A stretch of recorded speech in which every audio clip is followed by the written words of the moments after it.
Diabetes Connections is brought to you by Animas Corporation, providing insulin delivery products for people living with diabetes and part of the One Touch family. And by Dexcom. Take control of your diabetes with the world's first continuous glucose monitoring system that sends glucose readings directly to your compatible smart device. Live life on your own terms with Dexcom.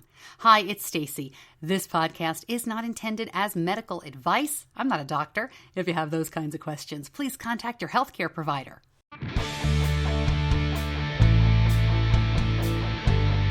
This is Diabetes Connections with Stacey Sims. This week, the diabetes answer to Dear Abby? My guest would probably laugh at that description, but Wil Dubois has been answering questions and giving online advice for many years now, and he doesn't shy away from the hard stuff. No matter how outrageous your question is, we will answer it respectfully and probably with black humor. But you will get an honest and straight answer. And so that I've always done that. Wil was diagnosed with type 1 as an adult, and until recently, he worked in a clinic assisting patients. He has some strong opinions about health professionals, diabetes care, and technology. He was also one of the first people in the U.S. to wear a CGM. We'll talk about all of that and why he says diabetes is sort of like owning a pet tiger. Plus, Diabetes Podcast Week is back. Have you heard about this? I'm excited to tell you about it. And a chance for you to help a great charity and get a mention on the show. It all starts now on Diabetes Connections. Welcome to another week of Diabetes Connections. I'm Stacey Sims. If you are new to the show, really glad to have you along. Hi to all of the regular listeners as well. But if this is your first time listening, here's what we try to do. I want to be a great news source for you. I want to motivate and inspire you about type 1 diabetes by sharing stories of connection, talking to celebrities, newsmakers, people doing amazing things with type 1, sharing stories of the latest in technology, talking to the companies that we rely on, and also by sharing stories about everyday people with type 1, those of us who are not going to be biking across America or running 6 marathons or, performing in the movies, just trying to live day to day with diabetes or take care of somebody who's got diabetes. Having said that, recently interviewed actor Victor Garber, who is, quite in the spotlight with type 1 diabetes. And I bring that up because boy, did that show bring a lot of new listeners to the podcast. And if you are new or you're just finding us, please go ahead and subscribe to whatever podcast app you're listening on right now, iTunes or Stitcher or Google Play or iHeartRadio. If you subscribe, you will get the episode immediately as it uploads, usually Tuesday, very early in the morning, close to midnight Eastern time, really. And that subscription helps you get it first and make sure there's no technical issues. If you're listening on Facebook or the website, a lot of people listen that way. That is great too. No need to subscribe. Just check on back and make sure you've signed up for the newsletter. You can do that by going to diabetes-connections.com. The newsletter info should pop up. And if it doesn't, let me know. Stacey at diabetes-connections.com. There's also a link and you can find that on the Facebook page, Diabetes Connections. Lots of cool ways to stay connected, and I'd love to hear from you and get feedback about the show. Want to tell you about Diabetes Podcast Week? This is coming up February 6th. Now, you may have heard about Diabetes Blog Week. This is something that's been done for several years in the community. Bloggers are, given a topic every day for a week, and everybody writes about the same thing, and it's a great way to find new blogs and, read more people in our community. So when I started the podcast in 2015, I was surprised to find out how many diabetes podcasts there were out there. I had seen a few, but DiabetesMine, a great news source, did an article on how many there are. And I thought, wow, wouldn't it be great if we got together? So I formed Diabetes Podcast Week in 2016, last year, had about a dozen podcasters take part, and we benefit the Spare a Rose campaign. Spare a Rose benefits children in the developing world who don't have access to insulin, test strips, the very basics. And that campaign is always right around Valentine's Day. The idea is spare a rose, save the money you'd spend on even a single rose, rose and spend it on these very needy kids. So all the podcasters got together and talked to our audiences about that. And we're going to do that again this year. You can find out more on Diabetes Connections on Facebook or Stacey Sims on Facebook. More information to come, but it does begin on February 6th, and I'm compiling the list. We're pretty much done at this point, but one or two more always pop in at the end of podcasts because, I want you to listen to my podcast, obviously, but not every podcast is for every person, and you may find that another one appeals to you, or you may find that in addition, you want to hear more. There are some great podcasts out there. And listen, the idea is that you want help, right? We want to get what is best for us, for our kids, for us as adults with type 1. Whatever your story, there's a podcast for you. If it's mine, great. If it's not, happy to help connect you with the one that you will love. And this year for Diabetes Podcast Week, I'm doing something a little different. This came up a little bit last minute. Sometimes things just kind of come together. I had a business that wanted to advertise on the podcast and also wanted to make a donation to Spare a Rose. So we basically put it together. So I'm offering now other spots. And here's what you do. If you want to donate to Spare a Rose and you want to advertise on the podcast, this is just for the month of February. I'm not going to take any money. Your cost of advertising is donating to the campaign. You donate directly, so it's a tax write-off for your business. And once you've donated, I will do a commercial for you right here on the podcast in the month of February about your business, mention that you've donated to Spare a Rose, and give you lots of love from the diabetes community. If you're interested in learning more, please email me, Stacey at diabetes-connections.com, or find me on social media, Twitter or Facebook, and message that way. But unfortunately, as I said, this is coming together pretty quickly, and you'll need to get in touch with me by the end of January 30th. Is going to be the cutoff for that because there's a few other things that need to happen, as you can imagine. But I think that's a great idea. Even if we only have this one company this year, how fun is that? A new donor to Spare a Rose, a new advertiser for the podcast, and all the money goes to the charity. All right, quick word from one of our current sponsors. We put a lot of thought into choosing our son's Animas One Touch insulin pump nearly 10 years ago, and just as much thought each time we decided to stay with Animas One Touch. Our insurance has always covered a new pump every 4 years, so we've stayed with Animas One Touch 3 times now. And I get asked why. Why stay? Well, the product is exactly what we want out of an insulin pump. And Animas One Touch offers a choice of insulin pumps, so you can choose the one that suits your individual needs.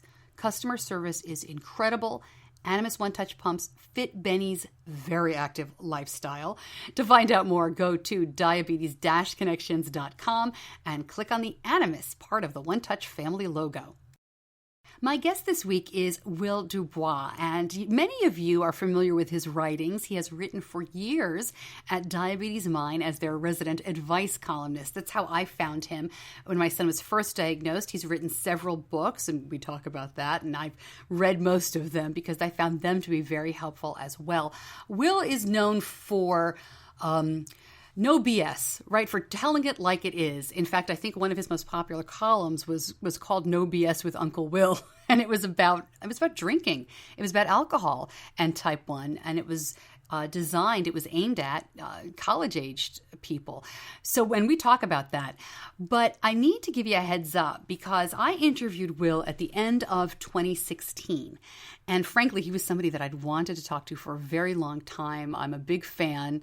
I embarrassed myself at the Friends for Life conference last summer when I saw him because I was just surprised to see him there. I'd never seen him in person, and I chased him down and, kind of fangirled on him. And I think he was kind of surprised by that. But it was great. It was so much fun to meet him. I admire him as a person living with type 1 diabetes who helps many other people with type 1 diabetes. But I'm saying all this because if you know Wil, and many of you do, or follow him on Facebook or read his column, he has been working at a clinic in New Mexico for many years, I believe for more than 10 years. And he works with a lot of people who, are in need of not just medical counseling, but, these are people who are underserved. These are people who have financial needs. These are people that Wil has really dedicated his life to over the last 10 years.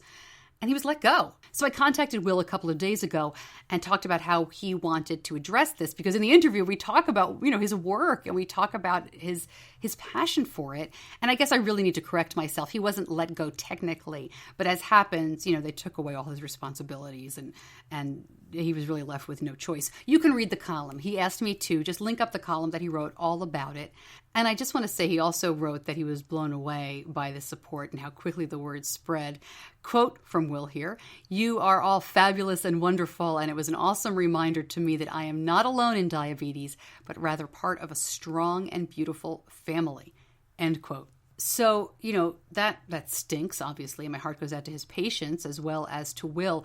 But we have definitely not heard the last of him. He's got a lot of great projects in the works.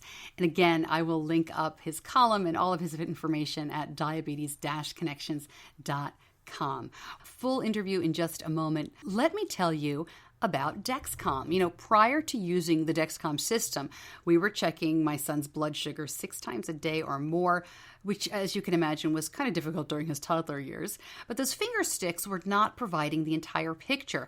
The Dexcom G5 mobile CGM system gives you a reading every 5 minutes. You can spot trends and get a dynamic picture of your blood glucose levels. It helps us keep up with Benny's diabetes, even as he's hitting the teen years. Being able to send our information through Dexcom Clarity to our endocrinologist makes appointments a lot more productive. Our doctor has more information. Managing diabetes is not easy, but I feel like we have one of the very best CGM systems working for us. For more information, go to Dexcom.com.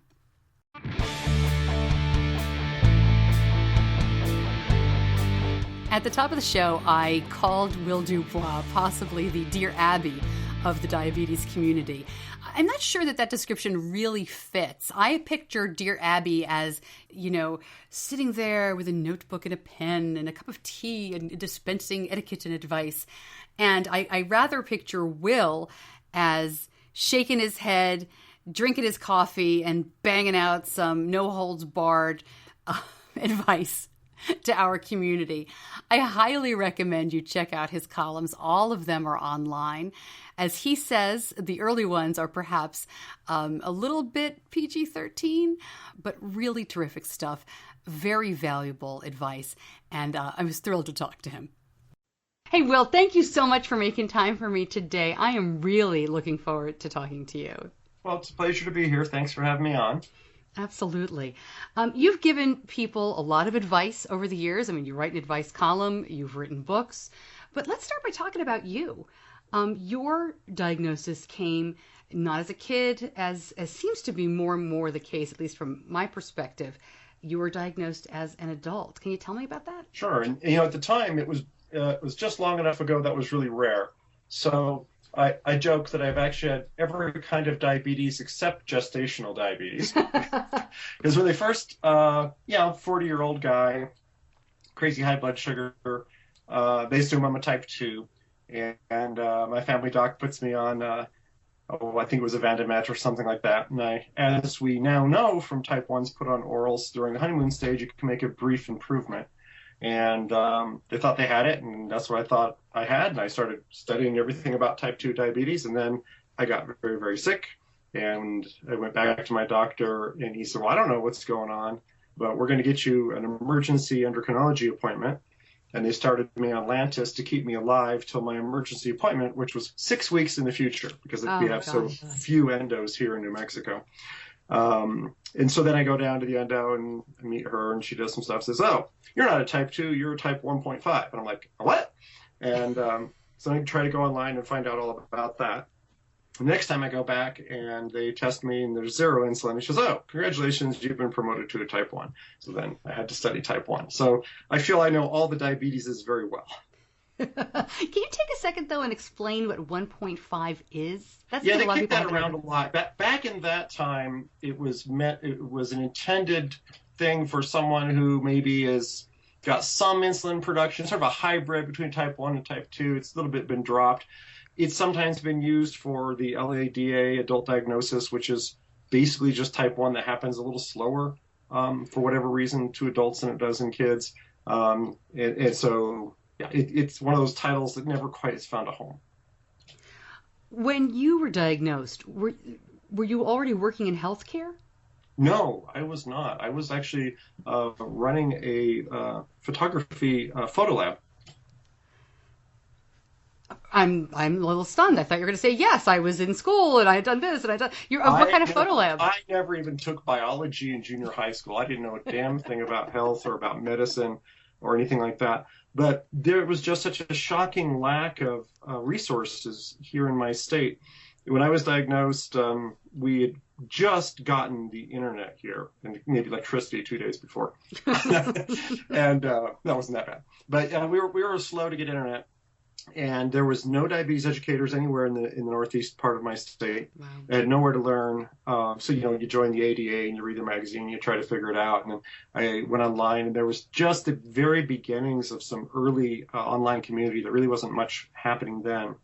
And but so I found myself, sort of being the lurker at first, and then having the courage to answer questions later on, and then ultimately found I was the person answering the questions. And that's kind of how it led me into realizing I could help people. Where are you from? New Mexico originally? No, I was actually born in Missouri, but both my parents were from the West. My dad was a college professor, and they always said they didn't want their children growing up in the East. And I don't think I was an adult until I realized, no, wait a minute, Missouri isn't really the East in most people's books. But most people consider that to be the Midwest. But to my parents, it was too far east, and they wanted us all growing up in the West. So when I was very young, we moved back to Durango, Colorado originally, and lived in that neck of the woods for a long time. Well, and as you've said several times, there are not that many resources in your part of New Mexico. I get very spoiled. I'm here on the East Coast in a large metropolitan area, the Charlotte area, where when my child was diagnosed, we had a pediatric endocrinologist the next day. We were paired up with this diabetes educator. We had nutritionists. When someone is diagnosed in your area, adult or child, I mean, you said 6 weeks to the emergency appointment. I mean, really, does that still happen? Yeah, I think we now have a grand total of 13 endos in the whole state. Wow. And as you're the diabetes coordinator, right? Yes. For the nonprofit medical center out there. So I want to talk more about that maybe a little bit later on, but you're really, I would think, on the front line of trying to get patients the help that they need. What led you to that? You've said already there just wasn't the resource.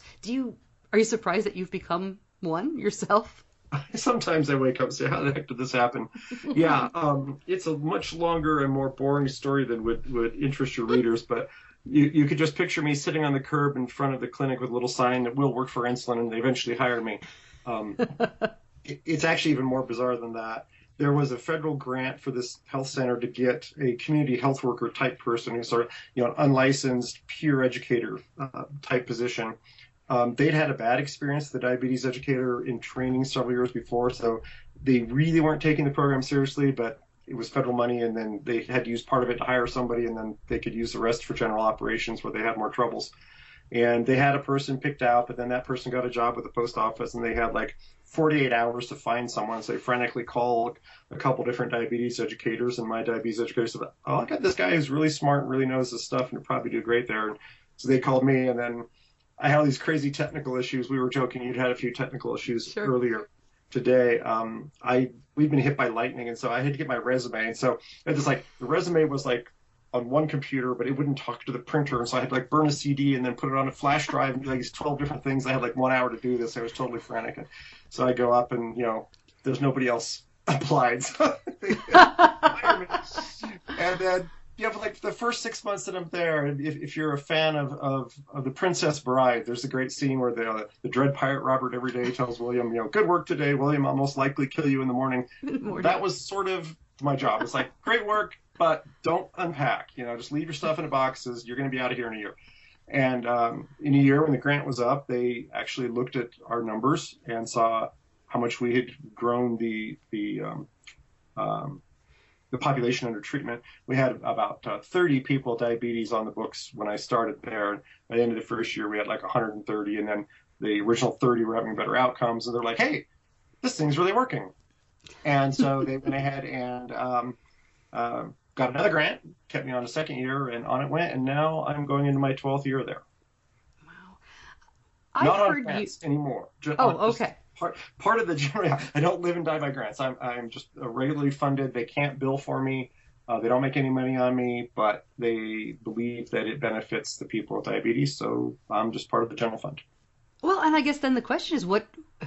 I don't mean this to sound rude. What do you do? That's good. No, that's a perfectly legitimate question. It's a very unusual role. So on this side of the Mississippi River, they're mid-level providers. So nurse practitioners and physician's assistants have quite a bit of authority because they don't have enough physicians. I know on the other side of the Mississippi, that's really not true. And we're always perennially short-staffed. And so because there's a shortage of people, we have some different rules in New Mexico where doctors can delegate different parts of the role more thoroughly than they can in other parts of the world or other parts of the United States. So I have a position very much like a physician's assistant, where I will actually design treatment plans, decide what medications should be used, decide how they should be adjusted, and then that's all done understanding orders from the physicians. So I have a bit wider role than a typical diabetes educator. So that's part of my role is, looking at people, looking at their particular diabetes, figuring out the best way to treat it, which involves what their insurance is, what their glucose patterns are, what their personality is like, what the social factors, family structure, all that, put together a plan. That's half of it.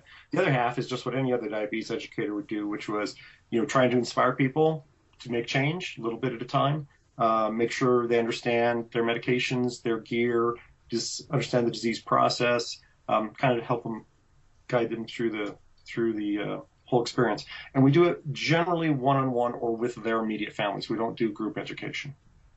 Okay. And do you do all types of diabetes?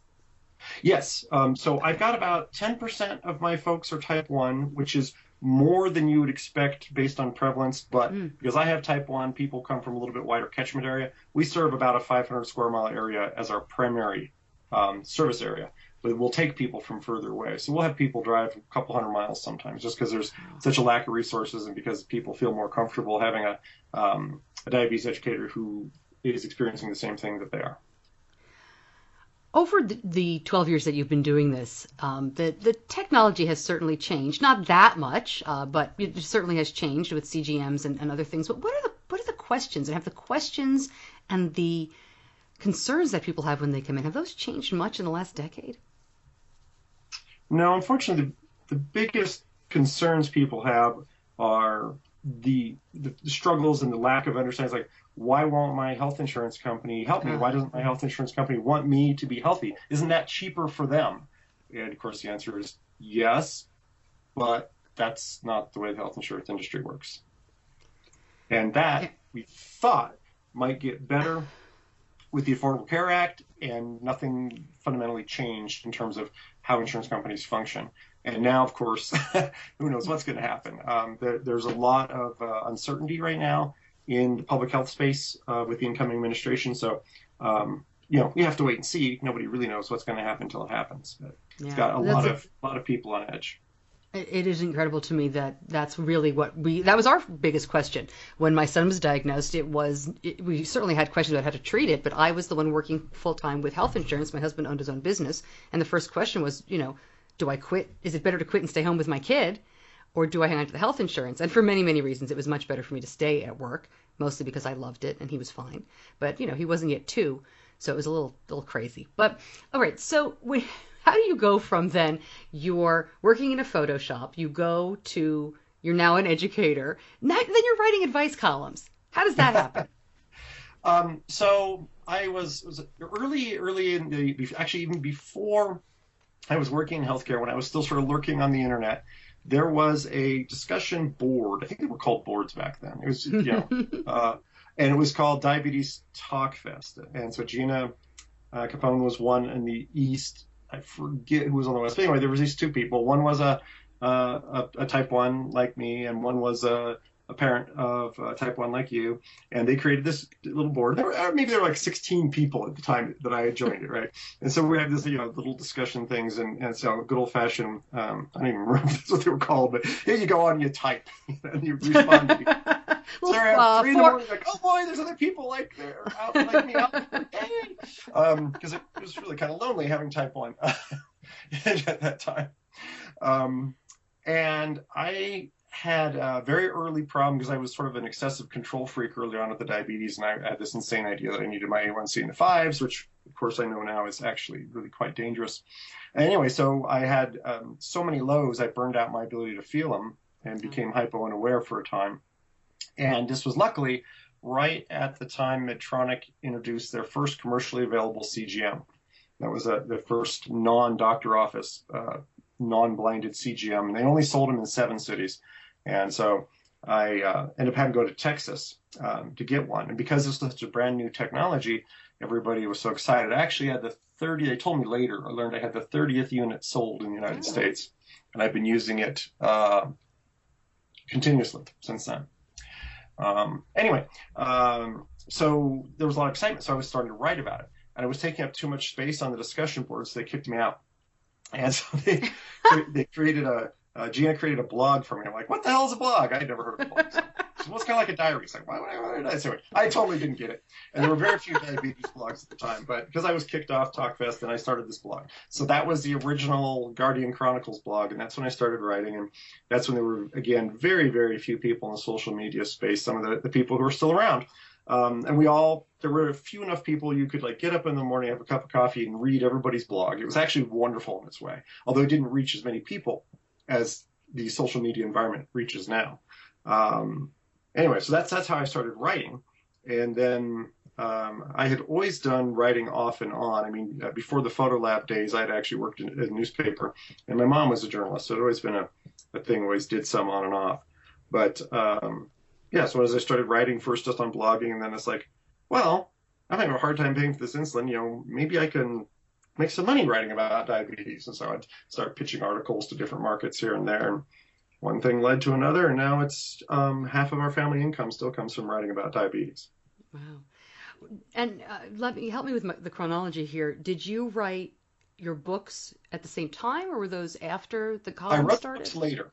Okay. So the first book is the one that's called The Born Again Diabetic, which was probably badly named. And then the cover art looks like, supposed to look like a first aid kit. So there's like the little cross on it. It's a white book, a little red cross, like a first aid kit, but the red cross is made up of blood cells. But then it's Born Again Diabetic. So it gets mistaken for a religious work of some sort. So this is not a pray your diabetes away book at all.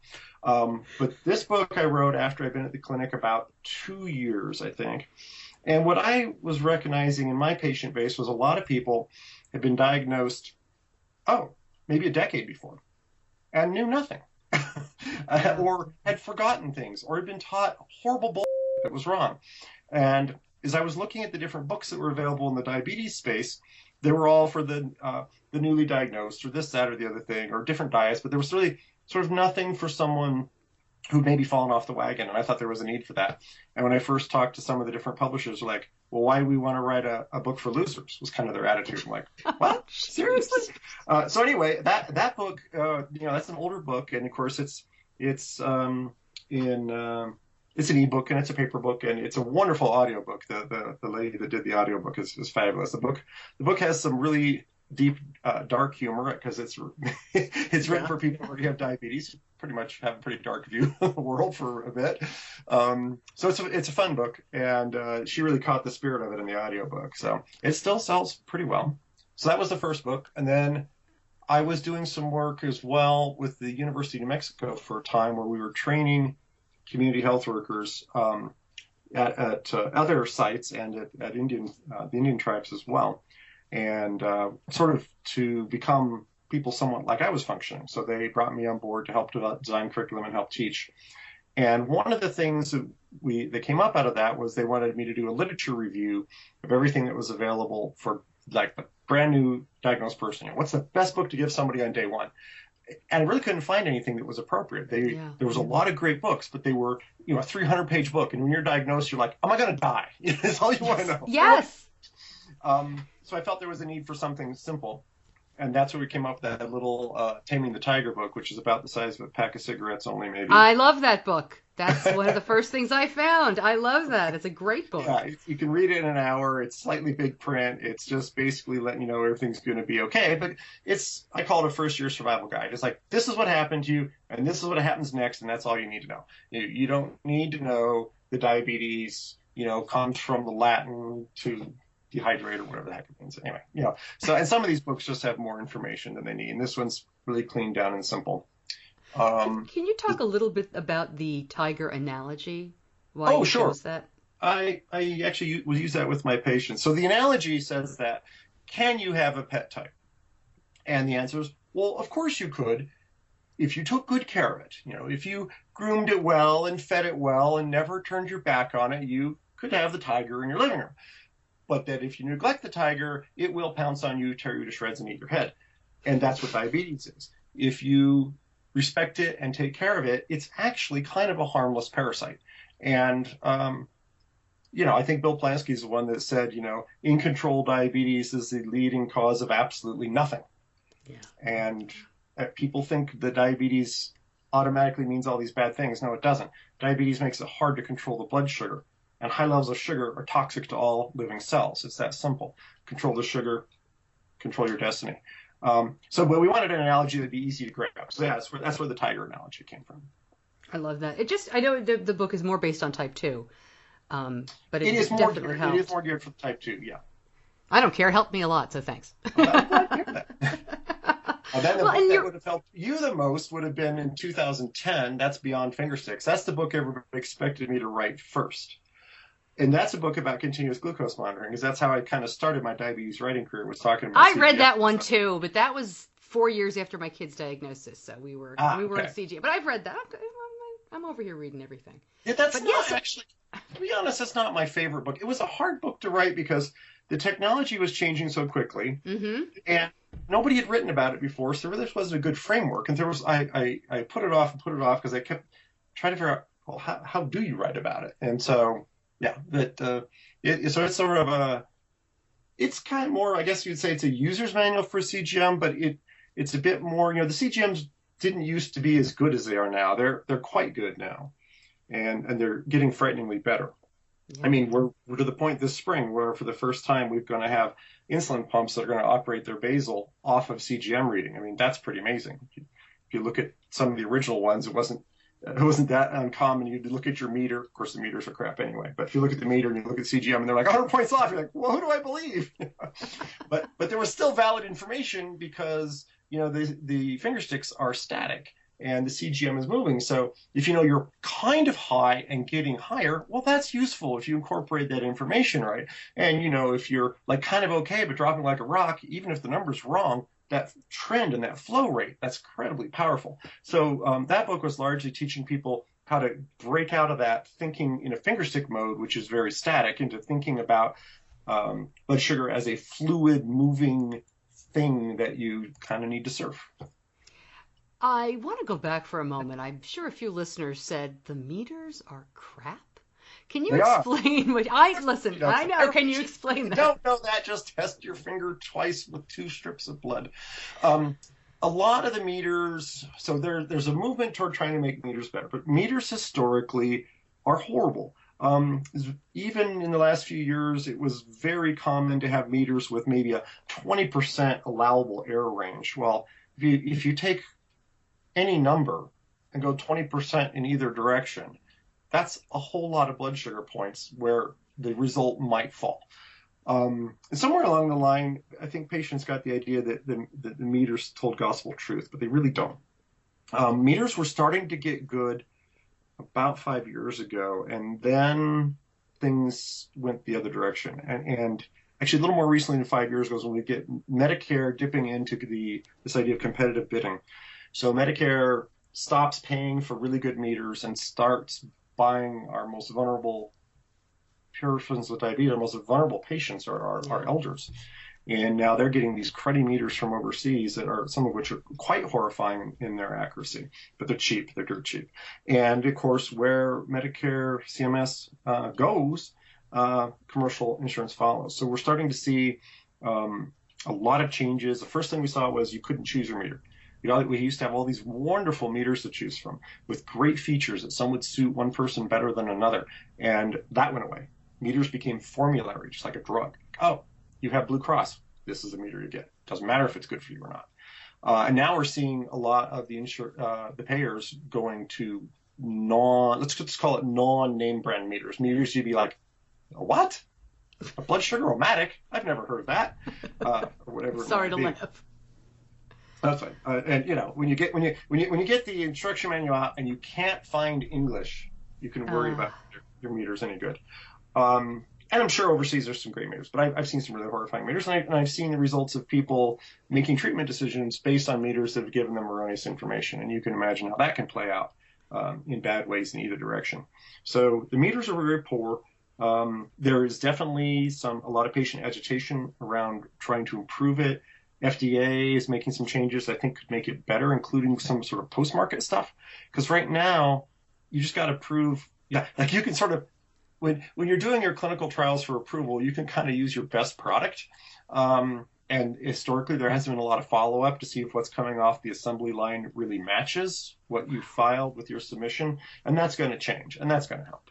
That's good. In the meantime, anything that people with diabetes can do, I know we're specifically talking about Medicare, which is a huge problem, but I'm assuming that if you're using some of the bigger names, that you'd be okay. Or is that an erroneous assumption?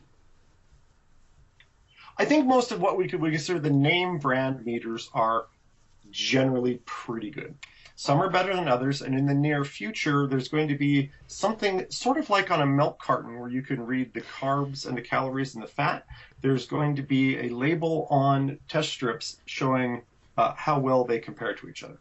So you'll, in very near future, you could theoretically go into the drugstore and you could pull off, say, the AccuCheck and then the Freestyle, and you could hold them together in your hands and say, which is better? And you know what? It's not going to matter because unless you want to pay out of pocket, you've got to buy the one your insurance is going to cover. Yeah, good point. Good point. And at roughly $1 a strip still for most name brand strips, cash pay, nobody can afford that. And with insulin going up and copays going up and deductibles going, even I work in healthcare. We just got our new insurance for the year. Our deductible went up to $3,000 from $750 last year. Wow. It's just crazy. Yeah, it is crazy. We could talk healthcare and health insurance all day, but I do want to. We'll make everybody sad. Oh no, maybe we'll make people take action. And I want to ask about that a little bit later, but I have to ask about these columns because my son is getting older. Well, we're all getting older. My daughter, who doesn't have type 1, is a sophomore in high school. My son, who was diagnosed at the age just before he turned 2, he is 12. So we're 10 years into this, and the issues, of course, are changing. And one of the columns that I have bookmarked, and I wonder if it's probably your biggest bookmark by parents, is your straight talk about alcohol. You do not dance around these subjects, whether it is alcohol or, the Thanksgiving column about going to your mother-in-law and what do you eat there for Thanksgiving and how do you maybe not so politely, you say just lie and try to get out of it this way or do it. I'm assuming that being straightforward came naturally. But were you ever hesitant to reply to some of these folks in such a blunt way? Never. You're always polite. Never did. So the column, of course, we're talking about the Ask D-Mine column at DiabetesMine on Healthline. And I've been that's Amy Tendrich's outfit, and I've been with her for I don't know how many years. I think she said at the DDAT exchange this year that we're coming up on our 450th column or something frightening like that. But she had one of the really excellent, well, there were a lot of excellent early blogs, but she had a really excellent one. And hers was a little different in that she'd been a journalist, and her blog was a bit more like a daily newspaper, whereas even my own blog was more personal experiences. And as that grew, and we'd known each other from the beginning, but as it grew, at some point she was creating decided to create a weekend edition, but she couldn't work 7 days a week and still raise her 3 girls and all that. And so she brought me on, and she brought another person on to help her during the week. And she brought cartoons on as well. So there were cartoons on Sundays, and there was an advice column on Saturday. And the original readership was pretty much hardcore adult type ones. And we had a PG-13 rating on the column, which was a little bit harsher than the weekday. And we stretched that into R+++ quite a lot of the time. When I look back at the old columns, they're quite a bit. Wow, I have to go back and look at some of the old columns. The old columns are pretty hard edge. They're all out there. So bit more darker, bit more liberal use of profanity, and whatnot. But we always, from the beginning, the charter of the column was, no matter how outrageous your question is, we will answer it respectfully and probably with black humor. But you will get an honest and straight answer. And so that I've always done that. And sometimes the questions vary a lot. We get questions, everything. I think the lifestyle-oriented questions are often most interesting, but there's often very good questions asked about technology or medications, or this weird thing happened, or someone told me this, is it true? And so whatever it is, we'll deal with it. I think probably the only one I hesitated, we recently published a extraordinarily specific suicide question, which was, if I take X, Y, Z, will that succeed in killing me? And don't try to talk me out of it, just answer my question. And that was a tough one, but we did answer it. Now, the one you're talking about was dealt with teens and drinking. And what I had experienced in talking to my teen patients and people who had had diabetes since they were teens or now adults was that they were basically told, just don't do it. Right. That's not good medicine, because teens will do it. Whatever you tell them to do, whatever you tell a teenager not to do, they are going to do.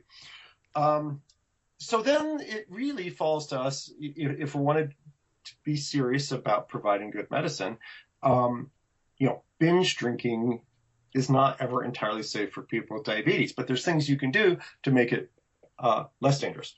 And so I felt what we needed to do was to be honest. This is the famous one. I think it was called Uncle Wil. So it's like, the uncle your mother sort of wishes wasn't in your life. Right. It was like Uncle Wil's no BS from Uncle Wil or something like that.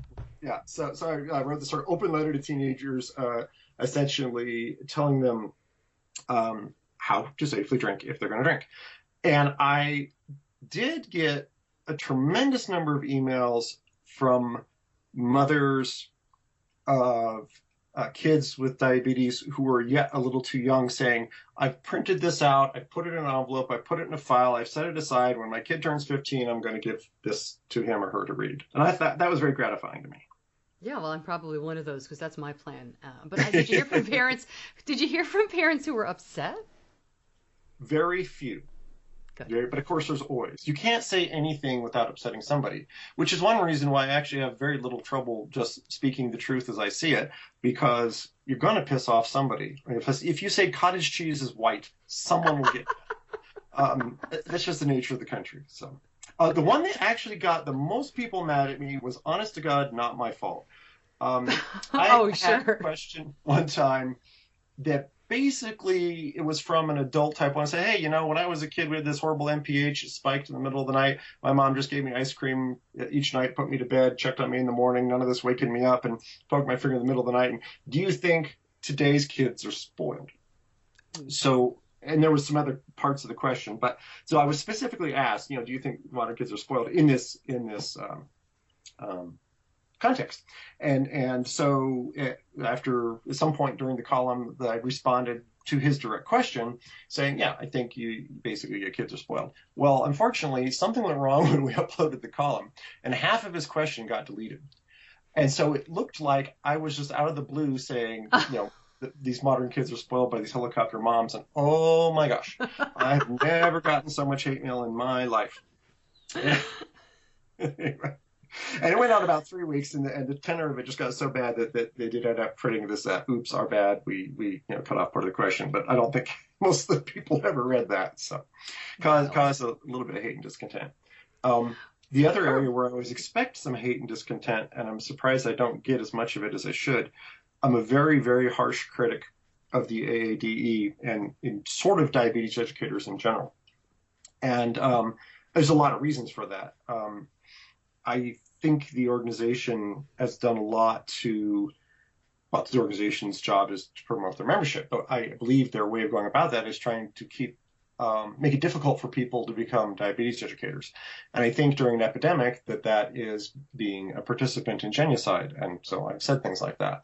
That being said, I find I'm often surprisingly popular with the educators themselves, if not with the management of the organization, because I'm kind of a harsh critic of them. And there's some great diabetes educators, but I've encountered a lot of really, really horrible ones, and I think it colors my view of that profession a little bit.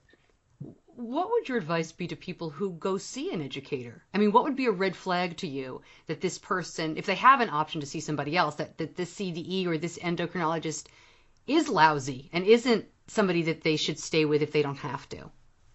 Because I don't think people realize they can change if they have access to different doctors, that they can change. And I'm a pushy Jewish mom. There's no way that my son is going to stay with somebody if I don't think he's the person that's right for us. What sets off your radar? I think the number one thing sets off my radar is if somebody is clearly giving advice they don't give. So if a severely obese diabetes educator is telling you how to eat, this might be a clue this is the wrong person for you. Similarly, so I find, like, for instance, and I'm going to probably make every registered dietitian in the country who's not already mad at me by saying this, but I think 90% of registered dietitians are broken into vegan freaks or severely overweight women. Oh my gosh. So these are people that's like, well, but you're a dietitian. So I find there's sort of these two categories. And so that I find them to be a little extreme. So I do like, and there's a couple of, one of my favorite CDEs actually is a registered dietitian, and she's great. But in general, I think the CDEs who are nurses first, to me, bring a bit more global approach. The dietitians are trained in food, and I think they tend to focus, I think, inordinately on food as control. And for type 1 in particular, that's important, but that's not going to cut it. Whereas nurses, of course, they are educated in nutrition to a degree, but also in medicines and everything else. So I think you just get a slightly better global look when you become with someone with a more broadly focused medical education, which a nurse is going to have over a dietitian. Pharmacists make great ones as well, although most pharmacists can't afford to work as diabetes educators. So you will occasionally see a pharmacist who's a diabetes educator, but they're usually working more as a pharmacist and less as an educator. I think if you can find one, and there are more than you would think, if you can find an educator who's got diabetes, that's the best credential. And as a parent, I found a diabetes educator who had 2 sons with type 1. And that helped me a lot as well. That would be, I just figure if you've got a diabetic in the family, you've got diabetes too. Well, she introduced herself by saying, hey, it's going to be fine. You've got a 2-year-old. Well, I have. And I think her kids they must have been older teenagers by that point. And they had already been through, hey, he ate a whole pizza, but he took his pump off before he took a shower and forgot to put it back on. So she's like, you can't tell me anything I haven't been through. That's and right. That to me was, we're going to be fine. Coming into that, that's so reassuring. It's like, okay, this person gets it. This person understands what we're dealing with. And there, again, nothing's absolute. There are some amazing people in the field who don't have diabetes themselves, don't have family members with diabetes, and they somehow get it, and they're amazing. But they're rare.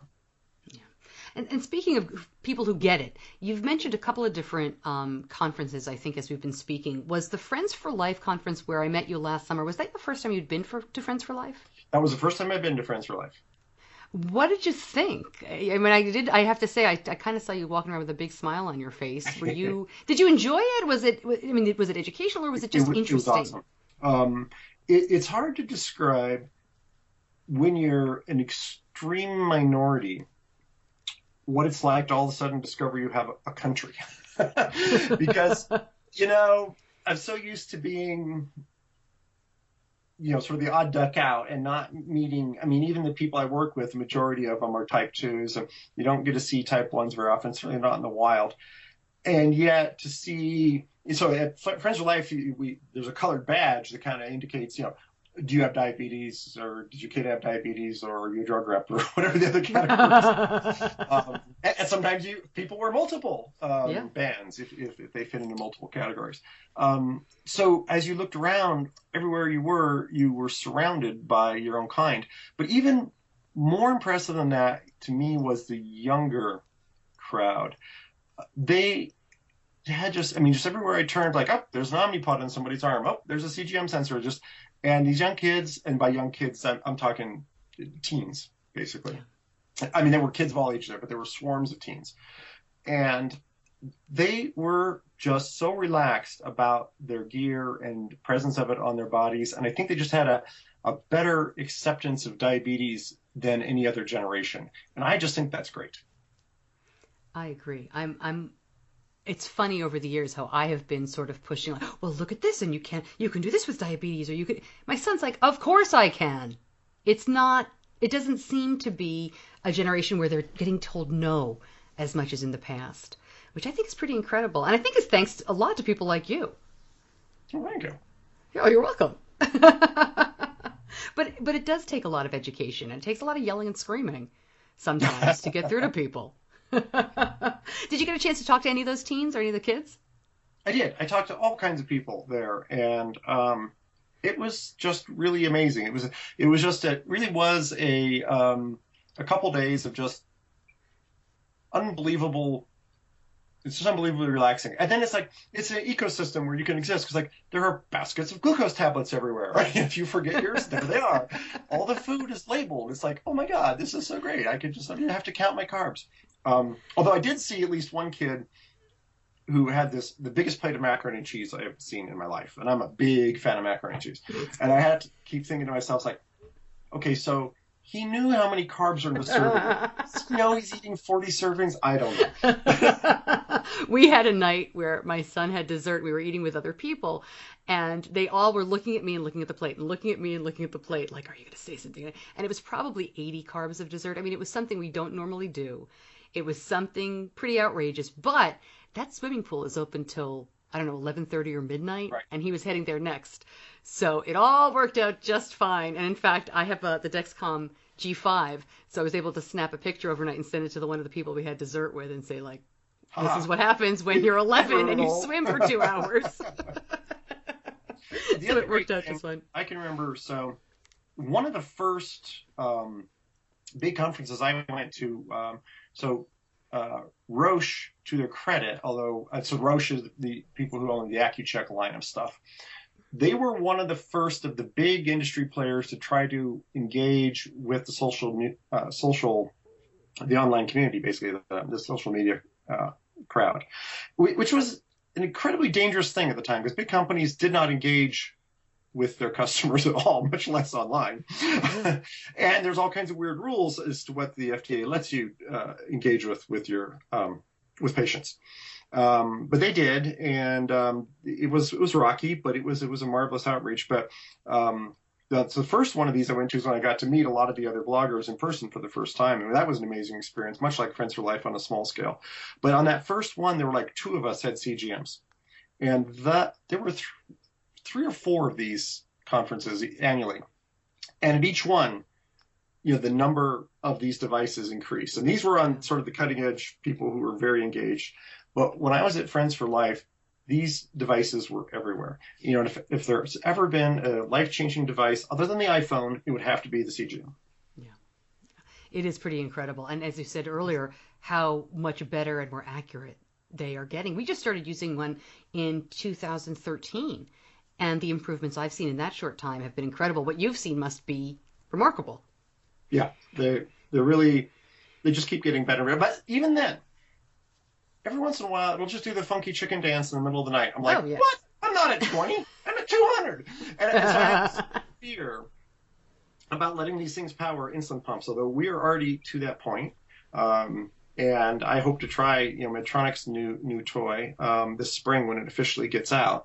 Certainly the clinical data on it looks very impressive. And there's several other contenders on these sort of we'll call them pre-artificial pancreases, these pumps that to various degrees get driven by CGMs, which will eventually get to fully automated closed loop systems.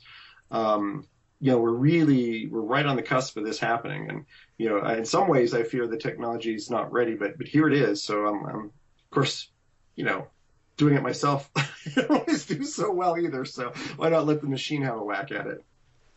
And I have to ask, too, before I let you go, a couple of years ago, you were very public. You'd had some health issues. I don't want to say not related to diabetes, But are you well? I mean, you look great. I can see you. Yeah. But how are you doing? I am feeling very well. So I had which ones you're talking about? I had a couple of I'm minutes. sorry. The one that actually almost killed me was the very unexpected one, and that was chickenpox. That's what I meant. It was complications of chickenpox. I remember. It was, yeah. So chickenpox is one of those things that is you get it as a kid is not too well. I guess it's horrible. I didn't have it as a kid, but I had it. It's bad, but not. It is miserable, but not dangerous. Let's say, not true for adults. For adults, it can be quite deadly. And then apparently, the older you are and the more male you are, as opposed to being older and female, the more dangerous it is. And then there's several other risk factors that I had, and my doctor's like, okay, we don't know why you're alive, but we like you, so we're glad you are. So my survival odds, if I'd known them at the time, it probably would have depressed me. So I was totally non-functioning for 3 months maybe, and maybe a year and a half to really recover kind of to my old self. But yeah, no, I feel absolutely as 100% as any of us with type 1 can be. Excellent. I'm so glad to hear it because I remember that was a very scary time. So I'm really glad. That's great. Yeah. The only disadvantage of I've rebounded well enough to put on all that weight I lost. I really wish I had put it all back on. My wife said I look like a skeleton, and she was glad I put some weight back on. But like, seriously, but couldn't we just at least left 20 pounds of it behind? Before I let you go, was there anything you wanted to mention that I didn't get to? I mean, there's so much, but... Oh, I wouldn't even know where to start. Okay. No, I don't have any burning, everybody needs to go learn how to make a Molotov cocktail just in case, we never know when you need a revolution. That'd be about it. Okay. I'll be sure to include that part. I knew this was going to be... I do have one thing to say. Sure, go right ahead. So, like most people in a segment of healthcare who serves the most desperately underserved, I'm quite liberal. And I think in medicine, in general, people are liberal, but there's a lot of conservatives in medicine, but particularly people working in nonprofit with poor communities tend to be liberal. So I have a lot of liberal coworkers, and they're freaking out over the upcoming Republican administration. And there's some potential concerning rhetoric, but all I would say to people is like, give the man a chance, give the Congress a chance. Hopefully they will all do the right thing together. So we need to wait and see. We need not to panic early. We need to be ready. If bad things happen, we do need to mobilize and make our voices heard, but let's not protest things that haven't happened yet.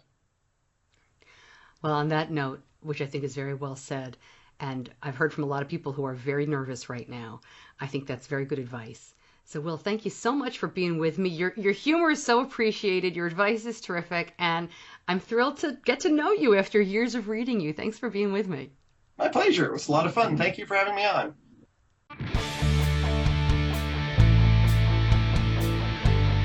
You're listening to Diabetes Connections with Stacey Sims. Lots more information on Wil, of course. You can read his column where he talks about leaving the clinic. As I said, he is no longer with that clinic after more than a decade there, not his choice, at diabetes-connections.com. Find out what's next for him. He is certainly not going anywhere. He'll be writing his column for DiabetesMine and doing a lot more as well, including working with the International Diabetes Federation as one of their Blue Circle voices. That's a really cool network, and I'm sure we'll hear much more about that. Big thanks to Wil for coming on and spending some time with me. Also want to make sure that you remember Diabetes Podcast Week is coming up. And again, more information on the website, and you'll hear more about that in the weeks to come. If you like this show, and if you're still listening at this point, come on, you like the show, please share it with somebody that you think would benefit. That is the best way to get the word out about stuff like this, right? We share it in our community. Email it or hit share on Facebook, whatever's easy for you, or just tell a friend about it. I really appreciate that. I am so excited about how well this is going. It's just exceeded my wildest dreams. I love doing it. Thank you so much for listening. We have some great stuff coming up in the weeks to come. I'm going to be talking about riding on insulin, which as you listen, we just went to the snowboarding camp, and I'm sure it was a great time. I'm hoping I stayed warm and inside as my kids enjoyed skiing and snowboarding with the experts. I'll be talking about looping.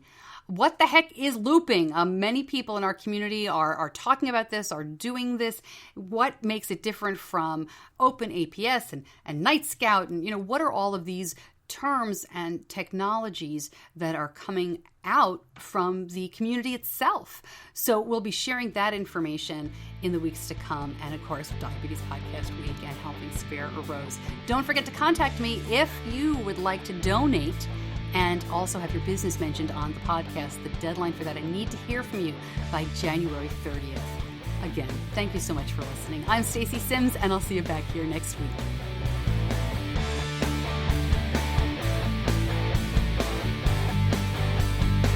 Diabetes Connections is a production of Stacey Sims Media. All rights reserved, all wrongs avenged.